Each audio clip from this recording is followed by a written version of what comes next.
Up next, a fun run at Brookside Gardens during Hispanic Heritage Month. Hi, Simba. The National Capital Trolley Museum turns 50. The playground renovation program at Montgomery Parks. Texture for the kids. And the Monarch's incredible journey from Black Hill. Stay tuned. And there she goes.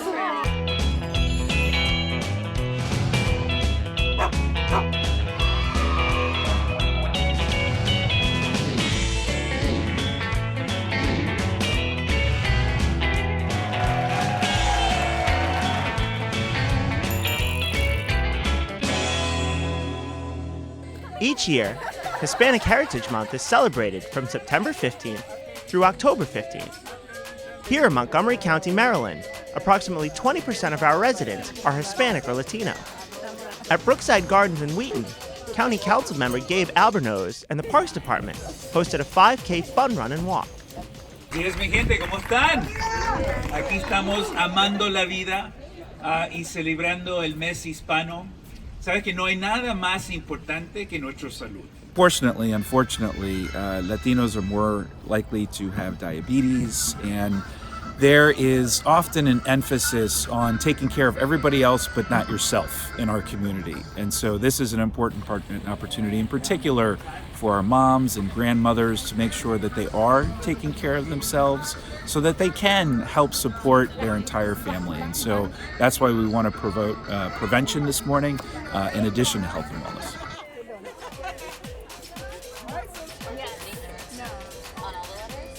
Other sponsors include Latino Outdoors, CCI Health and Wellness Services, and the Latino Health Initiative.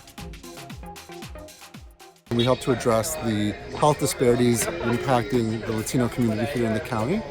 So we've been around for a number of years now, and we have different programs and services and advocacy efforts that we do to not only engage Latinos in county services and help to have them access health services, but just also overall engage them in county life. I'm happy for being here because this is a good event for trying to be the best for the health, you know? Although the event was geared toward the Latino community, everybody was welcome. We're trying to finish without stopping. Yeah, that's the goal. With no walking, only jog. Only run. Solid pace. We walk here every Saturday. It started out last winter. We were walking for one race and we never stopped. It was just really lovely, and it's a great time to get out in one of my favorite parks.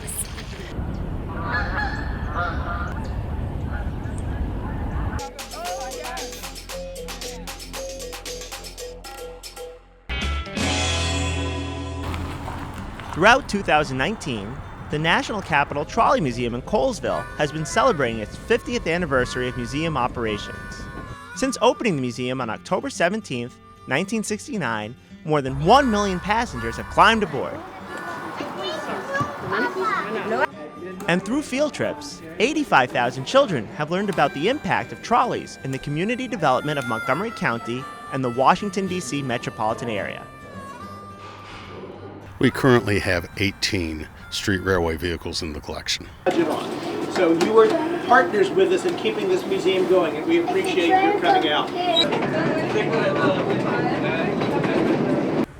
We have a number of cars from Washington, D.C., dating back as far as 1898 and as new as 1945. Washington, D.C. quit operation in 1962, but we also have cars from other locations. We have a New York City car that also served in Vienna, Austria. New York in 1938, 1939 built a bunch of cars using parts from older cars. And these cars were then used until they abandoned the lines in the late 40s. By 1948, 1949, these cars went to Vienna, Austria, where they served for a number of years. By 1969, when the museum was opening, the car became available. It was made around 1907, used in Brussels, Belgium.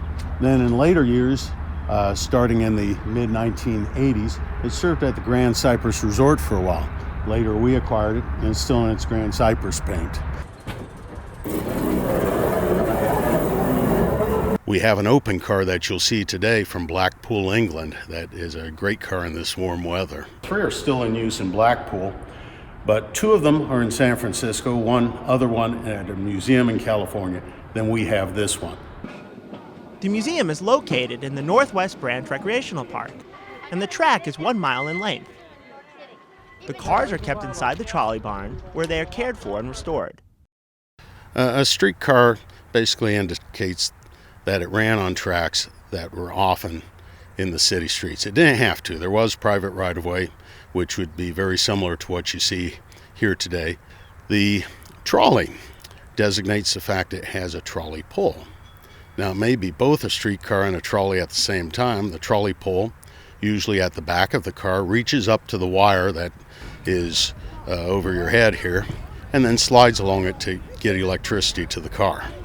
However, not all trolleys were streetcars. They could also be interurbans, and many streetcars, particularly in Europe, used other collection systems. The museum is run by dedicated volunteers. It's supported in part by the Maryland National Capital Park and Planning Commission, as well as ticket and gift shop sales, the Montgomery County government, the Arts and Humanities Council of Montgomery County, and Heritage Montgomery, among others. Individuals and businesses contribute too. I volunteer here because when I was a child, I rode streetcars back and forth on Sunday mornings to church on 14th Street, and this is a way to recapture some of that and preserve that history for future generations. Welcome aboard, everyone.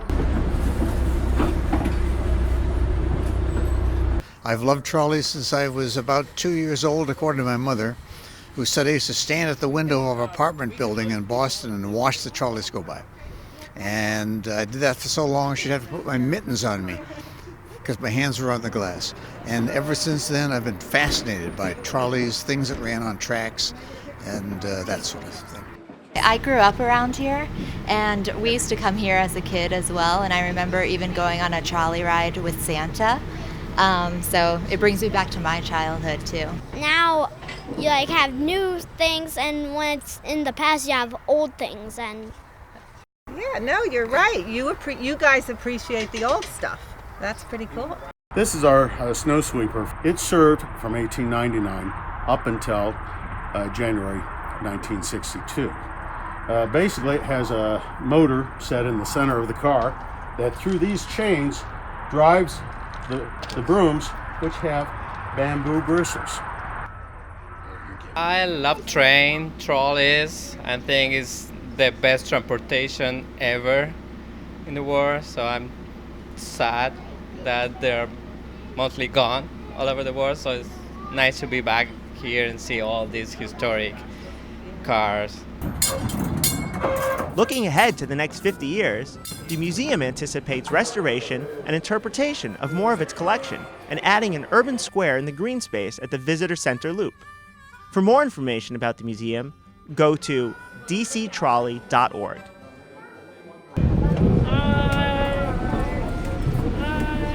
Please run away.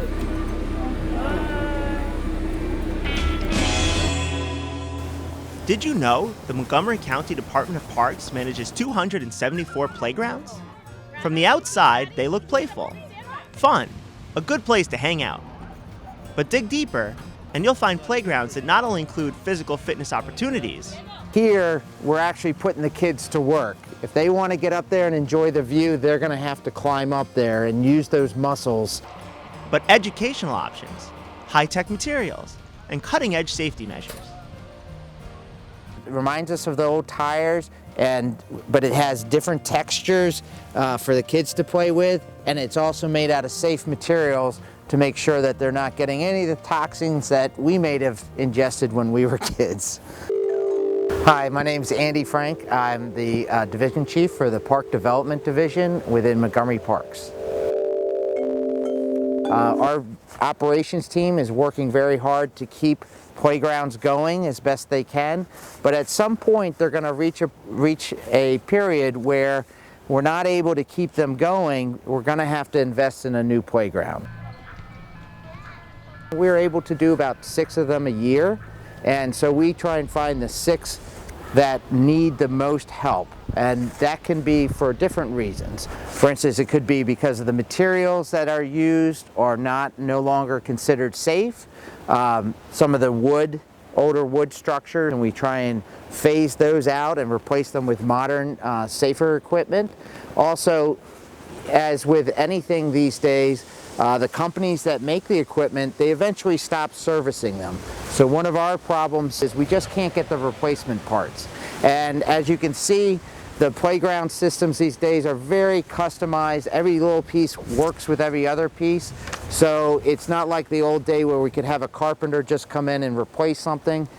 When the manufacturer stops replacing them, it really it drives us to have to do a full replacement, or else we're not able to give a good playground for the neighborhood. The cost of a playground is not cheap. In some cases, a few $100,000 due to custom designs, site considerations, specialized materials, construction, and ADA and safety requirements. This has to be a certain size. If it's too small, you can get to worry that a child's head could get entrapped. So there are safety regulations. Community input is an important part of the process too.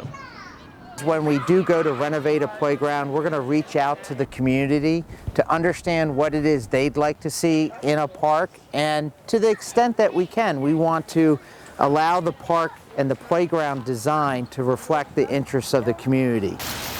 And then there's the nature component. We try and integrate natural materials where we can. We know that the playgrounds today are all built with plastics and metals, but we want to make sure we understand that we're also in a park that's got a lot of natural elements here that are nature-based versus man-made. For more information about park playground renovations, go to this website.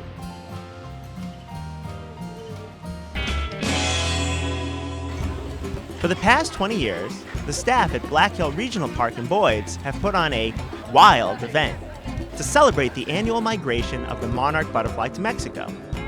Facility manager Jennifer Scully explains. We're having our Monarch Fiesta Day, which is the biggest event we have all year. We get around 1,500 people today, and we're celebrating the Monarch Butterfly and its amazing journey and transformation. We have a lot of different events for the whole family. So outside we have crafts, everything from making your own chenille caterpillar to masks. And then we have story time. Inside we have master naturalists talking about the caterpillars that we have in there and the metamorphosis that they go through. We're showing a movie, we have face painting, and then again outside in our meadow we have experts on all variety of insects doing an insect hunt, and then games and just a general good time. There are lots of things here for children to do, but for the adults it's beautiful too. We just witnessed the tagging of the monarchs and letting the monarchs go, and that's always very interesting. But there's lots to see and do here, and a lot of things inside, a lot of information about the monarchs. So I've been coming here for 7-8 years. In the beginning of August, we started collecting monarch caterpillars off our native plants and putting them inside, and then as they grow, they become a butterfly, of course. And then today we're going to take those that have come out as butterflies. We put a special tag on their wing that when they go all the way to Mexico, hopefully we can track them and find where they originated from. There you go. This is a national program. It's done through the University of Nebraska called Monarch Watch. Actually, anyone can do it. You contact the website Monarch Watch and you can order some tags. Actually, to help scientists get data on the migratory patterns and times of monarch butterflies. And then we just keep track if the butterfly is a male or a female. This one is a male. The number, the date that we released it, and then let it go on its way down to Mexico. I was hoping she was going to hang, but she's like, I gotta go. If you see a butterfly with a tag on its wing, you can actually report the information on that tag back to Monarch Watch. And we also highlight some of the cultural ties to the monarch butterfly with the Day of the Dead. And some of the Hispanic traditions from Mexico around the butterfly and their ancestors. Learn more about the programs at Black Hill Regional Park and other park nature centers at montgomeryparks.org. Well, that's it for today's show. Thanks for joining us.